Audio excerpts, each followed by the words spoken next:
Bienvenue pour cet instant des paroles de la vie éternelle avec Marc Joseph. Aujourd'hui, nous sommes le 28 avril 2026 et je suis encore de retour pour te rappeler que ce jour est pour toi un jour de grâce, un jour de bénédiction, un jour de paix, un jour de pardon, parce que tu détiens dans ta vie la présence de Jésus-Christ qui te dit, je suis avec toi tous les jours jusqu'à la fin du monde.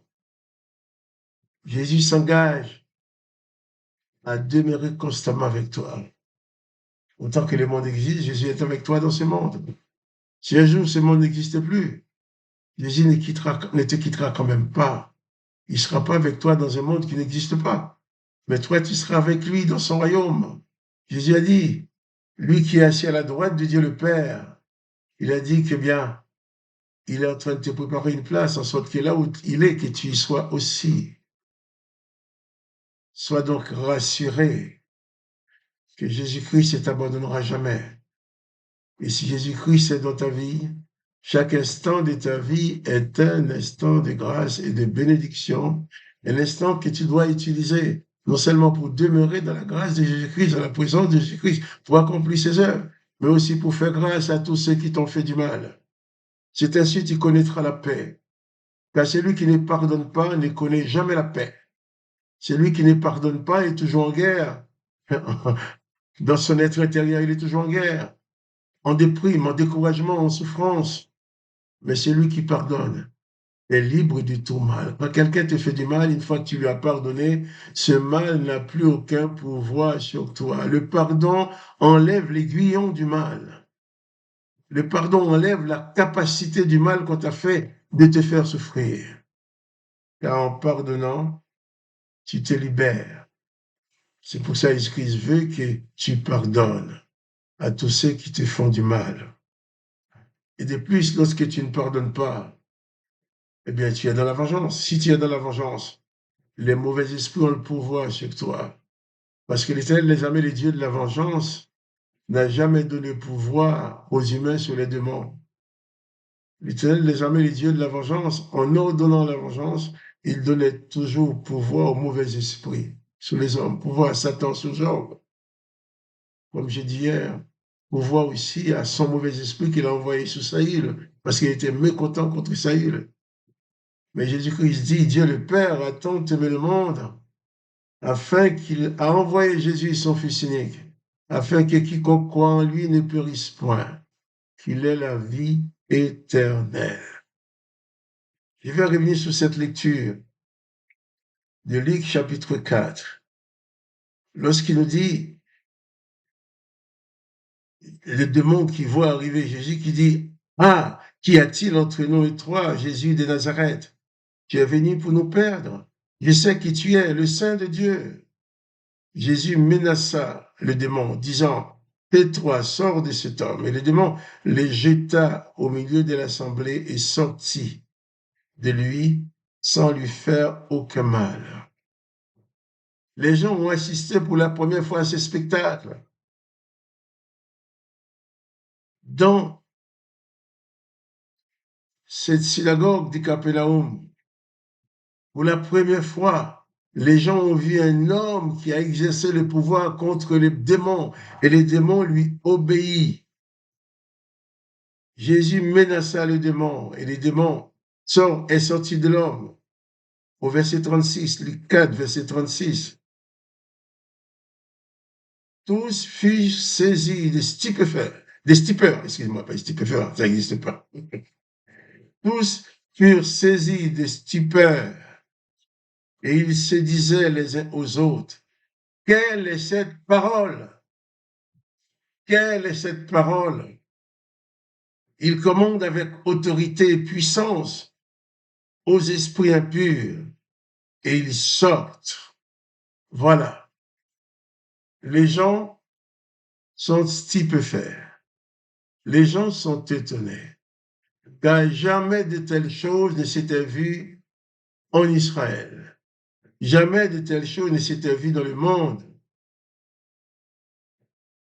Quelle est cette parole, disait-il? Quelle est cette parole? C'est la parole de la vie éternelle. C'est la parole de Jésus-Christ. C'est la parole du Dieu le Père. C'est la parole de la délivrance, la parole de la libération. La parole, cette parole qui te libère aujourd'hui, la parole de Jésus-Christ. Si tu sens dans ton cœur, tu es tourmenté par un démon, eh bien, j'ordonne à ces démons dans le nom de Jésus-Christ de quitter ta vie. Tu as le droit de dire aux démons de s'en aller au nom de Jésus. Ces démons ne peuvent en aucun cas résister face à la puissance du nom de Jésus. Les gens disent, quelle est cette parole? Ils commandent avec autorité et puissance aux esprits impurs et ils sortent. Et sa renommée s'est répandue dans tous les lieux d'alentour. Les gens ne pouvaient plus se retenir. Ils vont dire ça aux voisins, à ceux qui n'étaient pas présents à la synagogue. Tu sais, il y a certain Jésus qui est arrivé.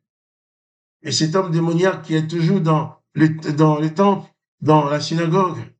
Quand il a vu Jésus, il était agité. Il a crié, qu'y a-t-il entre toi et moi? Tu es venu pour nous perdre. Et nous étions tous stupéfaits de voir, c'est Jésus qui s'adresse aux démons. Il dit, tais-toi, sors de cet homme. Et de plus, les démons lui obéissent. Cet homme est délivré. Il n'est plus sous l'emprise de ces mauvais esprits. Ah oui, c'est étonnant. Mais quelle parole! Quelle parole de puissance! Quelle parole de libération! Jésus-Christ n'a jamais laissé quelqu'un sous l'emprise des puissances démoniaques. Excusez-moi. Jésus-Christ agit et les gens sont étonnés. Et Jésus-Christ a dit aussi que ceux qui croient en lui exerceraient la même autorité sur les démons, sur les mauvais esprits. En sorte que si tu crois en Jésus-Christ, si tu as Jésus-Christ comme maître exclusif, il y a des gens qui prennent Jésus-Christ pour maître, mais ils prennent aussi l'Éternel des armées avec eux. Eh bien, autant que l'Éternel des armées est là, tu n'as aucun pouvoir sur les démons. Les démons détiennent le pouvoir. Parce que en l'Éternel des armées, ça n'a jamais été autrement. Mais si Jésus-Christ est en toi, tu as plein pouvoir et autorité sur les mauvais esprits. Jésus parle avec autorité. Les gens sont étonnés parce qu'ils n'avaient jamais vu de telles choses.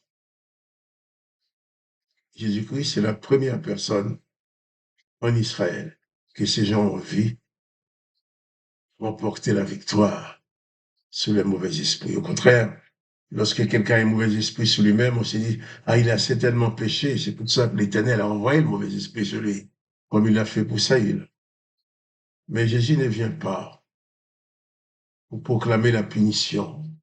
Jésus ne vient pas pour proclamer la vengeance. Il veut venir dans ta vie uniquement pour ton salut. Non seulement pour te permettre de vivre libre de toute puissance démoniaque dans ce monde, mais aussi, surtout, pour te donner la vie éternelle. Que son Seigneur soit béni, que toi aussi tu sois béni.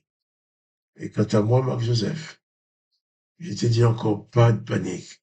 Profite ta vie en Jésus-Christ. Et aucun démon ne pourra te faire du mal. C'est toi qui détiens le pouvoir sur les puissances démoniaques quand Jésus-Christ habite ta vie. Alors, pas de panique. Et je te dis à demain pour les paroles de la vie éternelle.